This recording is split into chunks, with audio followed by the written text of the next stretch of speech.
Fast Times at Ridgemont High movie review.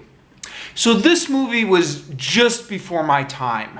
I was actually alive when it came out. I was born in 1978. This movie came out in 1982. So I was alive, but I was not watching teen movies when I was 4 years old. So this movie was came out the generation right before mine. Yeah, movies that come out just right before your time are interesting. Because tell me if this has been true in your experience. When you're growing up, you kind of hear about them all the time because they're still very much fresh in the popular mind of the generation right before you. At the same time, they can sometimes be a little bit difficult to track down because, you know, everyone's just kind of seen it yet. It's not kind of old enough for it to come back into fashion again. You know, like, it's not a classic.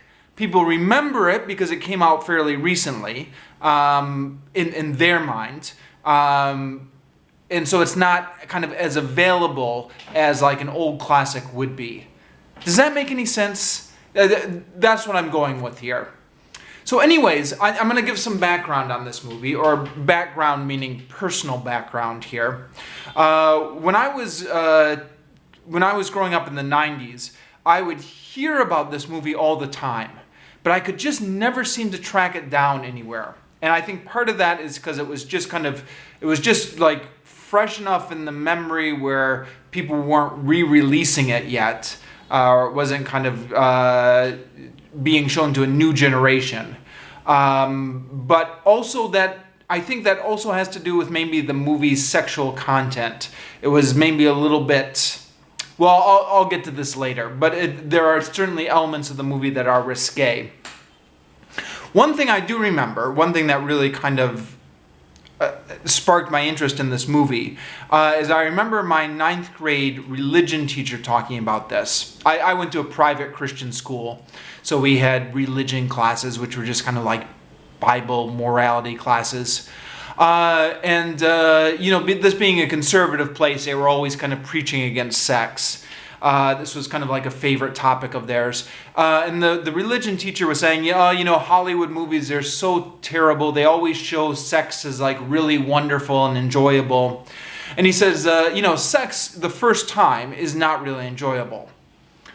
Which, to be fair, is probably true enough. I guess that's a kind of a decent enough point.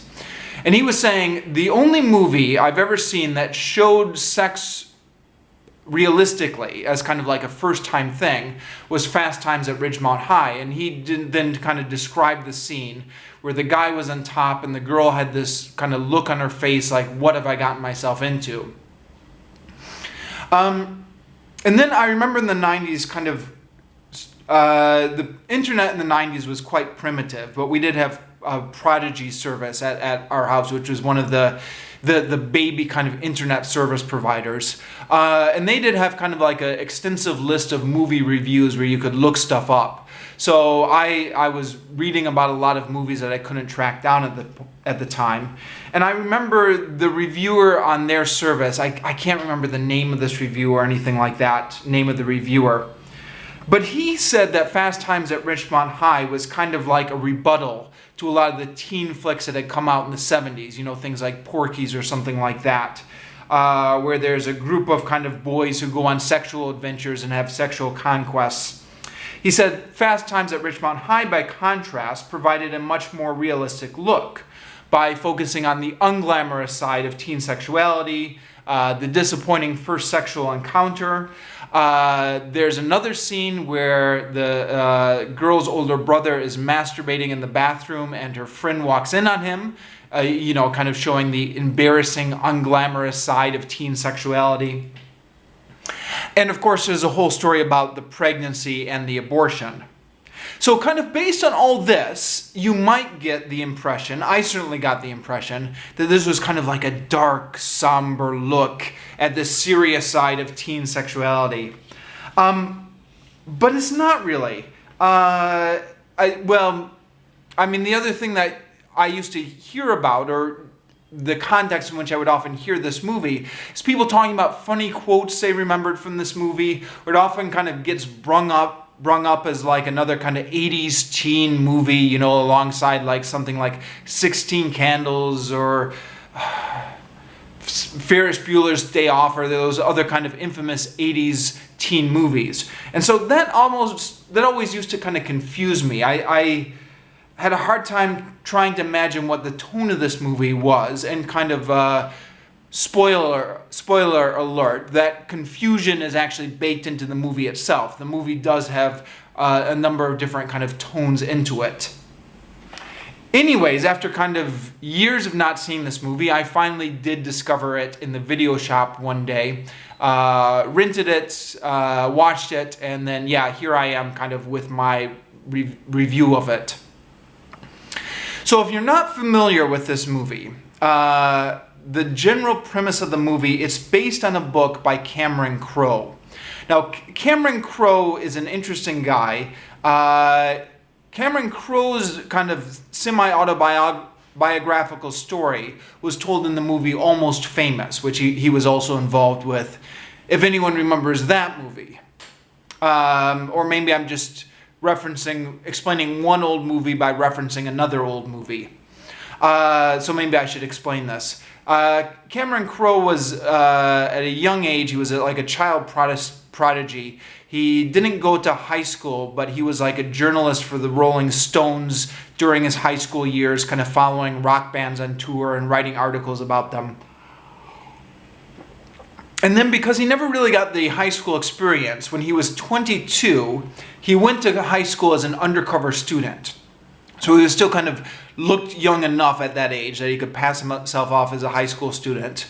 Took kind of notes about what everybody was doing, and then wrote a book about it. And that book was called Fast Times at Ridgemont High.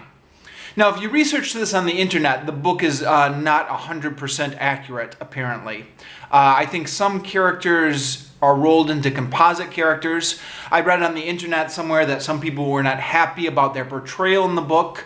One guy was saying that kind of every dorky thing he did, like how, you know, he lost his girlfriend to his best friend, got attributed to him, but every cool thing he did got attributed to other characters. Like the dorky character was apparently the one who ordered the pizza delivery when he was in class, but that didn't fit like the image they were going for in the book of the dorky character, so they had that given to kind of the stoner character instead. So obviously some liberties are being taken. And then the movie in turn is taking some liberties with the book. It's kind of changing some stuff to give it more of a Hollywood formula.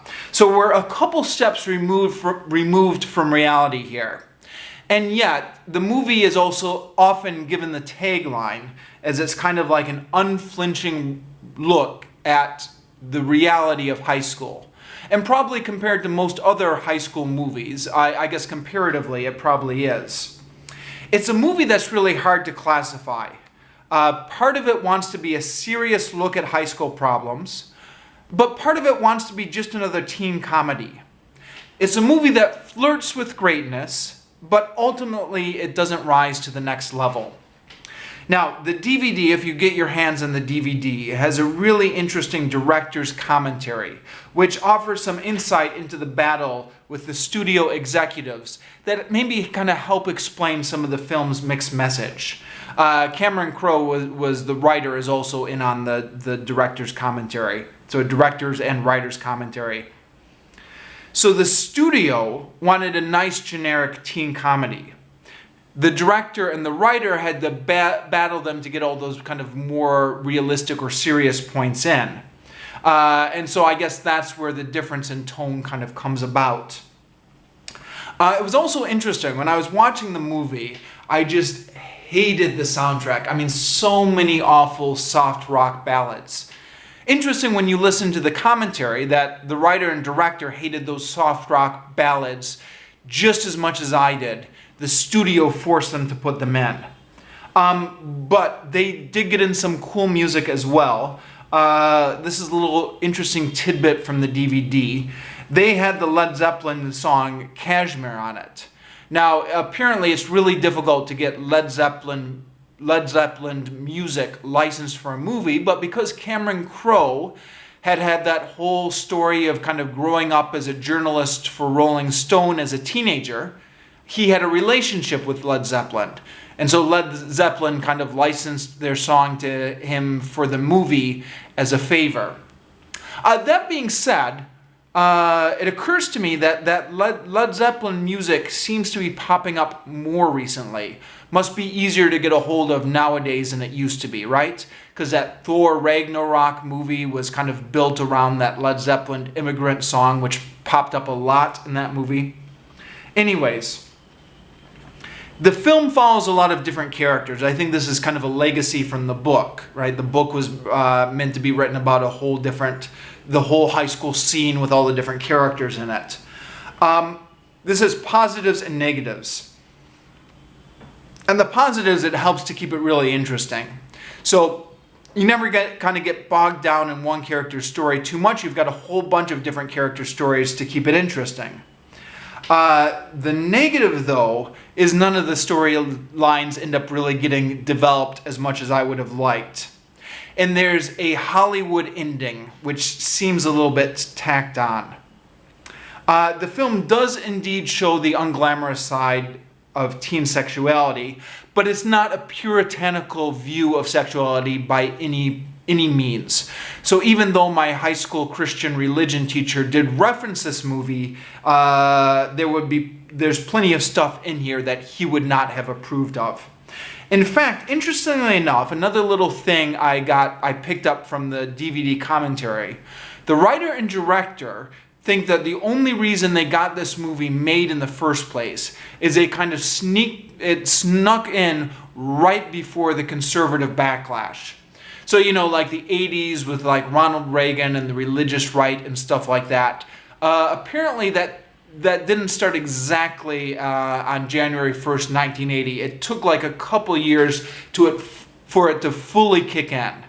This movie was 1982, and so according to the writer and director, they said they snuck in right before that conservative backlash.